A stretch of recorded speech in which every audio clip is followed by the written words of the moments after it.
자, 하나님은 우리 신대동교회 예배를 기뻐하실까요? 네, 동일하게 신대동교회 예배를 기뻐하시듯이 지금 몽골교회 예배도 기뻐하십니다. 자, 하나님은 한국의 영혼들을 사랑하실까요? 그렇다면 동일하게 몽골의 영혼들도 하나님은 사랑하십니다. 이 마음이 바로 하나님의 마음입니다. 이번에 몽골 단기 선교를 준비하면서 기도했던 것이 있는데요. 아까 이제 회장님이 기도회를 한 번도 안 나왔다고 했는데요. 몇 번은 나왔어요. 네. 그러니까 주중에 이제 6주 내내 월화수목 금토 주일 매일같이 기도회를 하니까 주중 기도회를 못 나왔지만 토요일 날은 나왔거든요. 기도했던 기도 제목이 뭐였냐면 가는 청년들이나 보내는 청년들 모두에게 하나님의 마음을 알게 해달라는 기도 제목으로 기도를 했었습니다. 중요한 건 하나님의 마음에 있더라고요. 자, 오늘 말씀에 보면 하나님의 마음을 품은 스데반이 유대인들에게 지금 설교를 하고 있습니다. 자, 유대인들이 누구보다도 구약 성경 말씀을 잘 알고 있어요. 그러니까 오늘 44절에서 나오는 모든 내용이 유대인들이 스데반보다 더 잘 알고 있는 내용이기도 합니다. 44절에 보니까 증거의 장막이 나옵니다. 증거의 장막은 이스라엘 백성들이 40년 동안 광야에서 예배를 드린 이동식 성전이라고 생각을 하시면 돼요. 텐트죠. 또 45절에 보니까 그 증거의 장막을 가나안 땅으로 가지고 갔습니다. 여호수아와 함께 가지고 가서 다윗 때까지 한 300년에서 350년 동안 거기서 예배를 끊임없이 드렸죠. 또 46절에 보니까요, 다윗이 이제는 장막이 아니라 하나님 성전을 건축하고 싶습니다 했는데 다윗한테 허락하진 않고 47절에 하나님이 솔로몬에게 허락을 해서 솔로몬이 성전을 지었습니다. 그래서 유대인들은 장막이 아니라 어디서 예배를 드렸을까요? 성전에서 예배를 드렸어요. 자, 우리가 몽골에 가서 청년들이 몽골 자르갈란트 교회에서 방주교회에서 몽골의 영혼들과 함께 예배를 드렸거든요. 특히 이번에는 예배 때 뭐를 많이 했냐면 하나님께 몽골의 영혼들과 함께 찬양을 많이 드렸습니다. 찬양을 드릴 때 먼저는 거기 몽골의 여자 전도사님이 계세요. 채책 전도사님이 계신데 그 전도사님이 찬양을 인도하셨어요. 되게 신기한 건 작년에 갔을 때 선교를 갔었잖아요, 몽골에. 그때 찬양 콘티와 올해 찬양 콘티가 똑같더라고요. 그래서 새롭지 않게 저희를 배려해 주셨겠죠. 그래서 똑같이 찬양을 했어요. 또 저희도 배려하는 차원에서 작년에 똑같은 찬양을 똑같이 준비해서 갔습니다. 똑같이 준비했고 두 가지를 더 준비했는데 아까 몽골 학생들이 특송을 했잖아요. 저희가 준비한 게 그들의 특송하고 똑같은 곡이더라고요. 그래서 똑같은 찬양을 드렸는데 저는 몽골에서 함께 올려드린 이 15명의 청년들과 함께 올려드린 그 찬양과 함께 그 시간에 2시에 청년들이 한 13명, 14명의 청년들이 반주자까지 14명이었는데 특송을 했어요.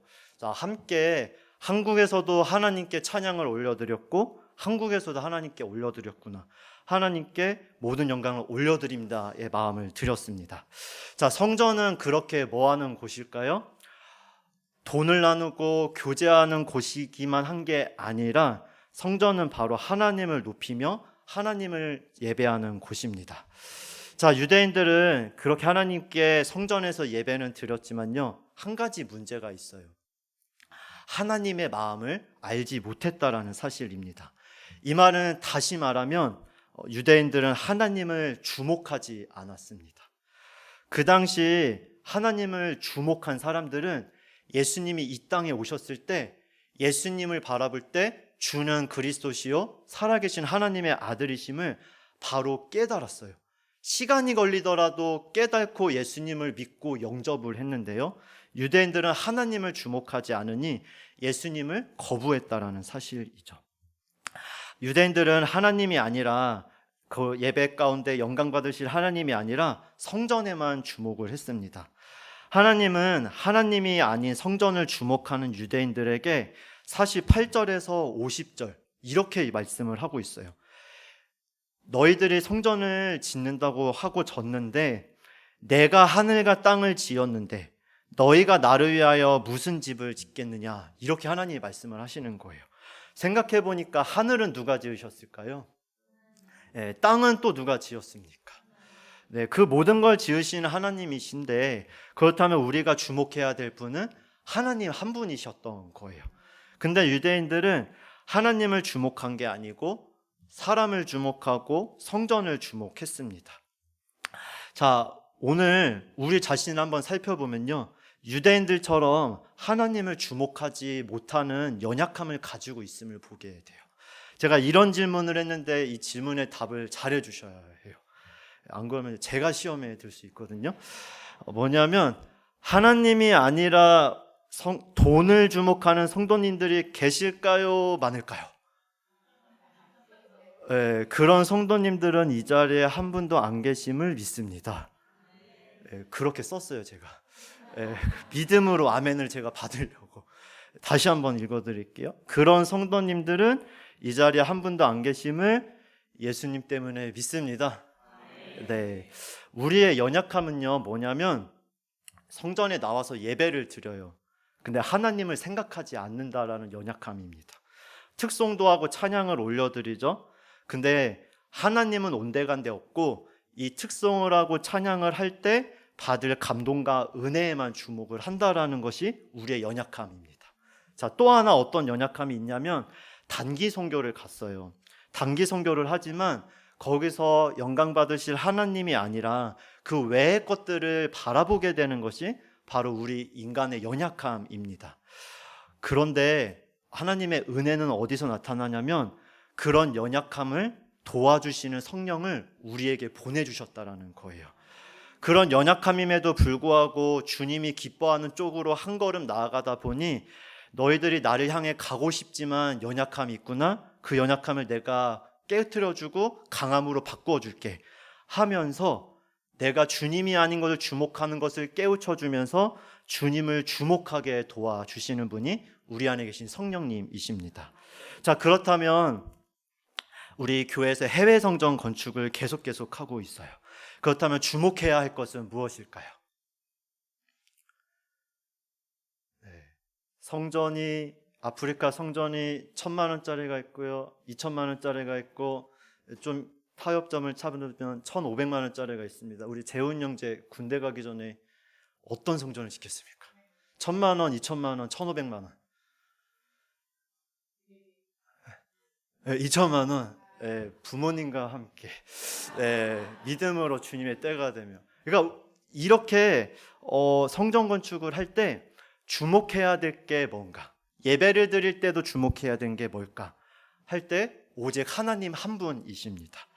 자, 해외 성전 건축을 하면서 우리가 주목해야 되는 건 그 해외에 건축되어지는 성전에서 영광 받으실 하나님을 우리는 주목하면 되는 것입니다. 하나님 그 일에 우리 신대동 교회가 쓰임받게 하신 하나님을 찬양합니다. 그리고 그 성전이 하나님께서 기뻐하시는 성전이 되도록 저희는 계속해서 기도로 하나님께 맡겨야 되는 사명도 같이 있다라는 사실입니다. 자, 우리가 갔던 자르갈란트 그 방주교회에 이번에 새롭게 알게 됐어요. 그 마을이 원래는 한 200여 가구가 있는 그 마을이라고 하더라고요. 가보면 되게 고요해요. 200여 가구가 있는데 시간이 지나서 지금은 몇 가구가 있냐면 300여 가구가 있대요. 작년에는 못 봤는데 올해 가면서 이것저것이 좀 더 많이 보이더라고요. 가니까 놀이터가 보여요. 그래서 저게 뭐냐 했더니 여기 초등학교도 있고 유치원도 있고 이것저것이 다 있대요. 그 300여 가구가 있는데 아까 영상에 잠깐 스쳐가듯이 지나가면서 구석에 있는 게 있었는데요. 뭐냐면 그 교회 그 신방을 가정별로 갔거든요. 제가 간 가정은 정상적인 가정이었어요. 그 동네의 가정들은요, 깨진 가정들, 부모님이 죽거나 이혼하거나 자녀만 있는 그 가정이거나. 근데 제가 간 가정은 양 부모님이 다 살아계시고 자녀는 또 3명이었고요. 그 가족 사진을 보면 할아버지, 할머니, 친척까지 다 찍은 가족 사진이 있는 아주 건강한 가족이었어요. 근데 거기 가자마자 눈에 보였던 게 있습니다. 그게 뭐냐면 그 교회에 나오는 그 초등학생 되는 아이는 교회를 꾸준히 나와요. 근데 거기에 그 어머니는 초등학교 선생님인가 그러세요. 갔더니 TV 옆에 뭐가 있냐면 불상 같은 게 이것저것 여러 가지가 있어요. 자녀는 하나님을 섬긴다고 열심히 섬기고 교회 예배는 나오지만 부모님들은 나오지는 않아요. 근데 교회에서 왔으니 마음문은 열어놓고 있는 상태라는 거죠. 자, 300여 가구 중에 건강한 가정이 그 정도라면요, 그 많은 300여 가구의 많은 영혼들은 우상을 섬기고 있다는 사실이죠. 자, 그 지역에 하나님의 마음을 받았기 때문에 그 마음 때문에 5년 6년 동안 그 추운 교회에서 열심히 사역했던 선교사님 가정이 계십니다. 그리고요, 우리가 갔던 그 교회 건물 자체를 봤더니 거기에 교회인데 십자가가 없어요. 왜냐하면 그 몽골은 불교 국가이기 때문에요, 전도하는 게 법으로 금지되어 있습니다. 그래서 저희 몽골 단기 선교팀이 그 나라 가서 한 게 다 불법만 행하고 왔더라고요. 불법을 열심히 행하고 왔습니다. 네, 십자가가 없어요. 근데 도시교회를 찾아갔을 땐 거기는 십자가가 있어요. 왜냐하면 20년 전, 30년 전에는 종교를 그렇게 건물 짓는 걸 허락했던 잠깐의 시즌이 있었나 봐요. 그때 지어가지고 십자가는 있고요, 예배도 드려요. 근데 우리가 거기 섬기는 그 교회는요, 불법으로 몰래 예배를 드리는 장소인 거예요. 십자가가 없어요. 교회 안에는 십자가가 있어요. 그러면 그 교회 자체가 종교 부지고 종교용으로 쓰인 건축물로 허락이 됐냐? 그게 아니에요. 뭐냐면 여자 전도사님, 채책 전도사님이 자기의 건물처럼 해놓고 그 자리를 하나님께 온전히 예배드리도록 그 자리를 이렇게 놓은 상태입니다. 거기서 채책 전도사님 열심히 주님을 섬기시죠. 찬양도 하시고 이것저것도 하세요. 그리고요, 아이들이 많기 때문에 아이들을 누가 섬기냐면 중고등부 학생들이 리더로서 섬기는 교회가 바로 그 교회입니다. 자, 하나님은 그 몽골 자르갈란트 교회를 바라보실 때 무엇을 주목하실까요? 하나님의 마음을 품은 그 영혼들을 주목하십니다. 교회의 건물을 주목하지 않으시는 거예요. 그 지역이 발전됐냐 가난하냐 이거를 주목하지 않으세요. 하나님은 거기서 하나님의 마음을 품은 영혼들을 먼저 주목을 하세요. 그리고 또 뭐를 기대하시냐면요, 그 영혼들을 통해 몽골 땅에 이루실 하나님 나라를 하나님은 기대하고 계십니다. 지금은 300여 가구의 영혼들이 우상을 섬기며 지옥을 향해 죽어가고 있어요. 하지만 많은 어린아이들이 오기 시작하면서 그 한 영혼 한 영혼들에게 예수 복음이 들어가 결국에는 사단의 권세가 꺾이게 될 줄 믿습니다. 그 영혼들이 사단의 권세가 꺾이니 교회에 오고 싶어지는 성령의 역사가 이제 일어나기 시작을 할 거예요. 영적 싸움인 것이죠. 그때 하나님은 그 몽골의 영혼들이 예배하게 될 것을 주목하셔서 그 일에 교회 건물이 필요하니 저희 교회를 하나님이 사용해 주신 것입니다. 겨울에 또 아무도 찾아오지 않는데요. 그래서 몽골 선교사님들 사이에 소문이 났대요. 뭐가 소문이 났냐면 이 추운 여름날 단기 선교팀이 왜 오냐고 하더래요. 왜냐하면 추우니까 선교팀이 아무도 안 온대요. 작년에 그 얘기를 들었거든요. 근데 그럼에도 올해 또 가게 됐던 이유 중에 하나는 뭐냐면 여름에는 날씨가 풀리니까 아이들이 교회에 많이 와요. 아이들하고 할 수 있는 프로그램도 많고요. 날씨도 따뜻하니까 선교사님도 힘이 난다고 해요.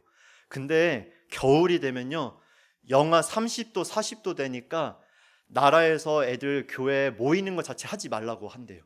왜냐하면 처음에는 교회 예배 못 드리게 핍박하는 줄 알았어요. 왜냐하면 추우니까 가다가 죽으니까 가지 말라는 거예요. 그런 환경이더라고요. 그렇게 겨울날 주춤하고 선교사님들도 위축할 수 있는데 아무도 찾아오는 그 시기에 저희가 찾아간 것만 해도 그냥 부족한 모습 가기만 해도 하나님이 저희들을 그 역사를 해주시는 것을 보게 됩니다. 그 일에 하나님이 저희들을 사용하셨기에 그 하나님을 찬양하는 것입니다. 또 그 일을 하도록 또 이 땅에서 한 고국 땅에서 중보기도로 우리 성도님들을 섬기는 데 쓰임 받게 하신 분도 바로 하나님이세요. 제가 이 말씀을 준비하면서 정말 우리가 주목해야 되는 것은 다른 어떠한 것이 아니라 오직 하나님 한 분이십니다. 찬양도 누구에게 드려야 될까요? 하나님께 드리는 거예요.